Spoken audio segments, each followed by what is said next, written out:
Hey everyone, and welcome back. We're diving into a pretty thought-provoking article today. Yeah, it really gets you thinking. It really does. It's about how we view autism and all those expectations society kind of throws at us, Right. about how we should be living our lives. Exactly. The article's called When the Problems of Society Are Blamed on Autism, and it's written by Jaime Hoerricks. Who has a PhD? Yes, Jaime Hoerricks, PhD. Now, what's super interesting is that this article is actually a response to another article. Oh, really? Yeah, it was making the rounds on LinkedIn. Okay. So we're going meta today. I'd love it. A deep dive into a deep dive. Love a good meta-analysis. So to set the stage for everyone, what was this original LinkedIn article about? And why did it cause such a stir? Well, the original piece basically argues that this whole societal emphasis on independence might actually be making things harder for autistic individuals. Interesting. You know, they're saying this push to be independent could actually lead to more loneliness and isolation. Especially if those support systems aren't really there in the first place. Exactly. It's like we're all supposed to be these self-sufficient go-getters, but what if that just doesn't work for everyone? Yeah. And Hoerricks really picks up on that tension. They point out that the original article seems to put the burden of adapting on the autistic individuals themselves. Like they need to change to fit the mold. Yeah, almost like they're the ones who need to change. Right. To fit into a system that might not even be designed for them in the first place. Yeah, and it's not just about autistic people struggling with this idea of independence. It's about whether independence is even the right concept to be using at all. You know, Hoerricks digs even deeper into the language used in the original article. For example, the author uses person with autism a lot. Okay. And Hoerricks points out that this could actually show a subtle bias towards what's called the medical model of disability. I've heard that term before, but I'm not sure I totally get it. Could you break that down for us? What is the medical model of disability? Sure. So think of it this way. Saying person with autism is kind of like saying person with brown hair. Okay. It's like framing autism as just one trait or attribute, rather than being something much more fundamental to who they are. I see. The medical model basically sees autism as something that needs to be fixed, like a broken leg, instead of seeing it as a natural variation in how the human brain works. So it's like the language itself is already suggesting that autism is something that needs to be corrected, Right. rather than being accepted as just a different way of being. Exactly. And that's why a lot of autistic people prefer identity-first language, like saying autistic person, Right. which emphasizes that being autistic is a core part of their identity. That makes total sense. It's acknowledging that autism isn't separate from the person. It's part of who they are. Exactly. And Hoerricks also points out that the original article is kind of missing the language you usually see in conversations about neurodiversity. Right. You know, like there's no mention of the autistic community or self-advocacy. Which are such central concepts. Yeah, those are really central to how a lot of autistic people understand themselves and advocate for themselves. So it's like the author is claiming to speak for autistic people. Right. But they're not even using the language that reflects the community's own understanding. Yeah, that's a really good point. And it kind of makes you question whether the author is truly prioritizing those lived experiences. Yeah. Or are they just kind of relying on their own outside perspective? Exactly. And speaking of outside perspectives, Hoerricks also brings up the author's long list of credentials. Oh, yeah, all those degrees and affiliations. Is that where this appeal to authority idea comes in? That's it. So listing all those qualifications might make the author seem like an expert on autism. Sure. But that doesn't automatically mean their argument is solid. Right. It's like saying, trust me, I'm a doctor. Exactly. But without any real evidence to back it up. It's kind of ironic, isn't it? The original article stresses how important it is to listen to autistic voices, but then it leans so heavily on the author's professional background instead of actual lived experiences. It highlights this potential disconnect. Yeah. Between saying you value artistic perspectives and then maybe using your own authority to speak for a whole community. Right. And this leads us to what might be the most troubling part of the original article. Ooh, okay. There's this one quote that Hoerricks specifically calls out as being really problematic. Okay, I'm all ears. What was it about this quote that bothered Hoerricks so much? Well, the quote basically implies that autistic individuals have a hard time forming lasting relationships. And it's because there's often high turnover among support staff. Oh, so it's putting the blame on the instability of the support systems. Right. Instead of recognizing that Maybe those unstable systems are the real problem. Exactly. And what's really concerning is that it reinforces this harmful stereotype. Which is? That autistic people just aren't capable of forming deep bonds. Yeah, and that's just not true. Not at all. Look at the amazing autistic community out there. There are so many examples of strong friendships, families, romantic relationships. So many. It's a vibrant community. Absolutely.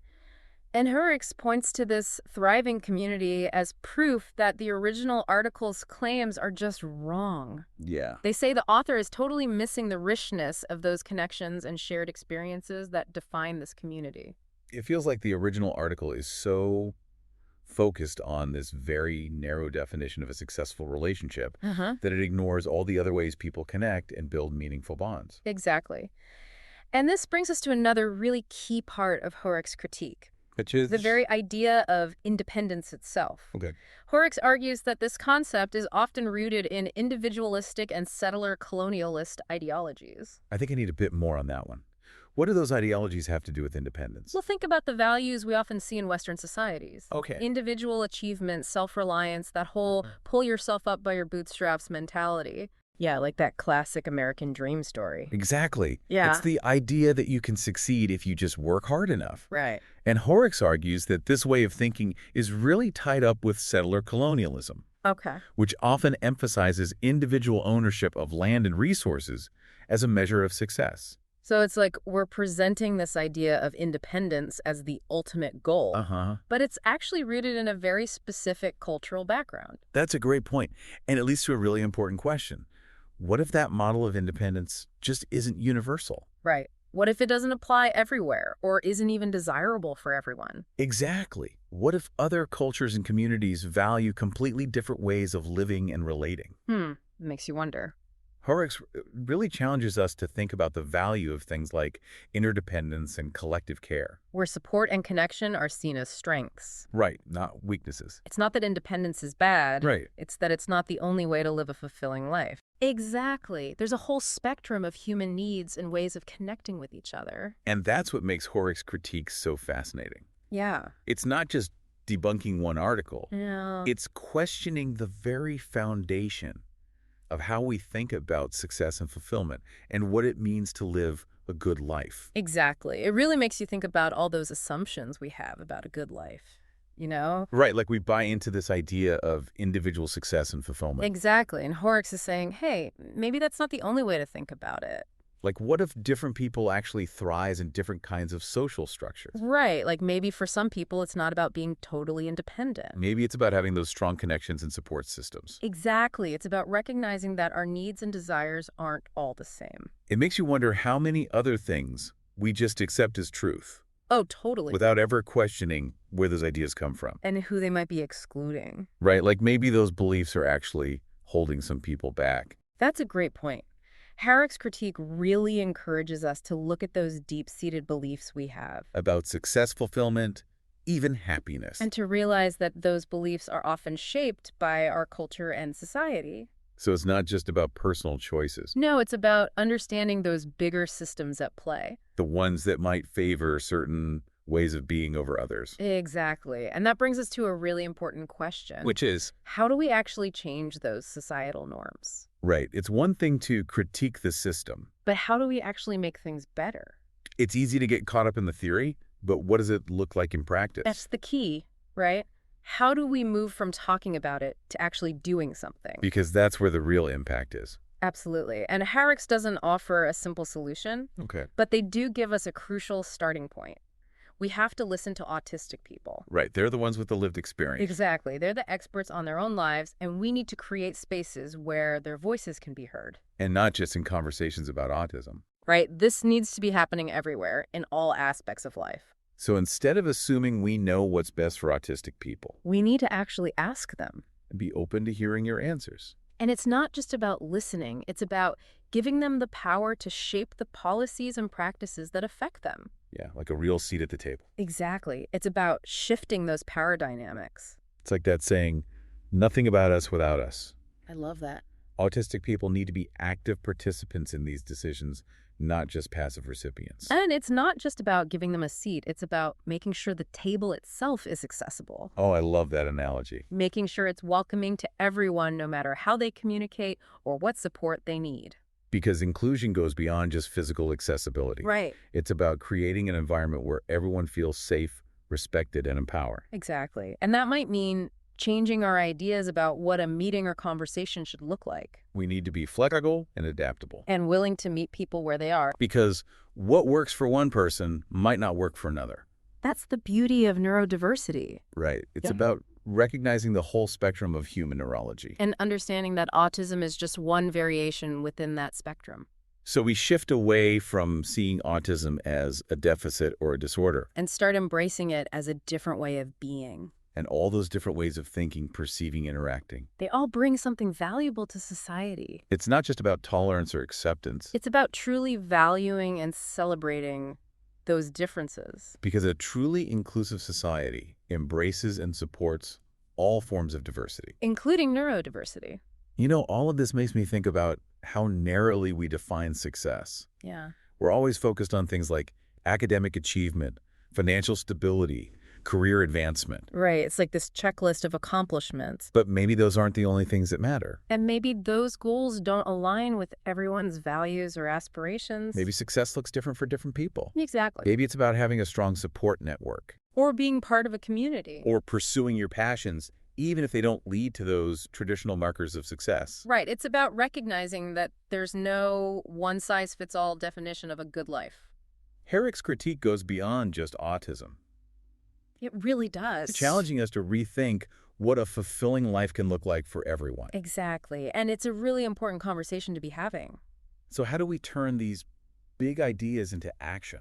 Where do we go from here? What's the next step? I think awareness is crucial. Right. Like we need to educate ourselves about autism, neurodiversity, and those harmful stereotypes. And that education shouldn't just come from textbooks or experts. We need to hear from autistic people themselves. Exactly. Read books by autistic authors, watch movies and shows with autistic characters, follow autistic creators on social media. There are so many ways to learn directly from autistic people in their own words. And once we start learning, we can't stop there. Right. It's an ongoing process. We need to question our own assumptions. Be willing to have those uncomfortable conversations. It's about acknowledging our own biases and being open to growth. Because creating a more just and equitable society is a journey. It's not about reaching a finish line. It's about constantly striving to do better. And it's a collective effort. We all have a role to play. In breaking down those systems that marginalize disabled people. Including autistic people. So it's not just about being nice to autistic people. No, it's about actively working to create a world where they have the same opportunities and rights as everyone else. So advocating for policies that promote inclusion. Supporting autistic-led organizations. Speaking up against injustice. Silence is complicity. If we want a more inclusive world, we need to be actively anti-ableist. Calling out those harmful stereotypes and biases whenever we see them. Because it's all connected. You know, what affects one of us affects all of us. Exactly. Creating a more just and equitable society benefits everyone. It's not about us versus them. No, it's about recognizing our shared humanity. And working together to create a world where everyone can thrive. That's a beautiful way to put it. And it brings us back to what Hoerricks is saying. About centering autistic voices. We need to listen to and learn from the people who are most affected by these issues. Absolutely. They need to be leading the conversation. So as we wrap up this part of our deep dive, what have we learned so far? What's the key takeaway here? I think it's about language choices. Okay. And really being mindful of the words we use. Because language can either reinforce those harmful stereotypes, or it can help us break free from them. So it's a powerful tool for change. Absolutely. And Hoerricks gives us some concrete examples of how we can use language more thoughtfully and respectfully. So how does language actually play into all of this? I know we talked about it a little bit earlier. Right, with that person with autism versus autistic person example. But it sounds like Hoerricks is going even deeper. Yeah, they argue that language can really shape our thinking. Wow. You know, like how we understand the world around us. So it's not just about being politically correct. It's about recognizing that words carry a lot of weight. Like they have real power. Exactly. And those tiny choices we make in how we phrase things, those can actually reveal some deeper biases. Oh, wow. Biases we might not even be aware of. And when it comes to disability, right, those unconscious biases can have some pretty serious consequences. for sure. So let's go back to that example of person first versus identity first language. Okay. When we say person with autism, what's the impact of that phrasing? Well, it kind of suggests that autism is this thing separate from the person. Okay. Something that can be taken away or fixed. Like it's a problem. Exactly, like it's a problem to be solved. But when we say autistic person, it acknowledges that being autistic is a core part of who they are. Right, it's not something to be ashamed of or try to hide. It's part of their identity. It's a really powerful shift. Yeah. Because it moves us away from this idea that autistic people are somehow broken. And it embraces the idea that they're just different. And those differences should be celebrated. Not stigmatized. It's like we're so used to thinking in terms of normal versus abnormal that we forget to appreciate all the different ways of being human.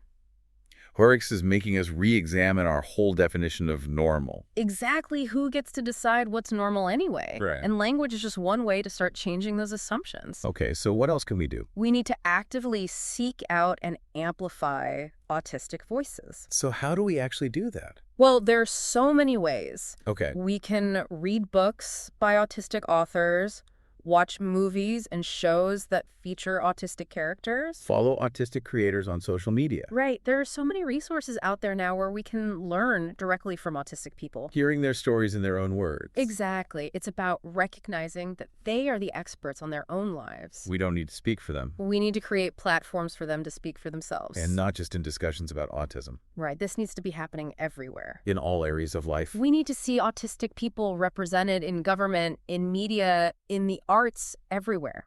It's about recognizing the value of their perspectives and contributions. Absolutely. And when we encounter those harmful stereotypes, we can't stay silent.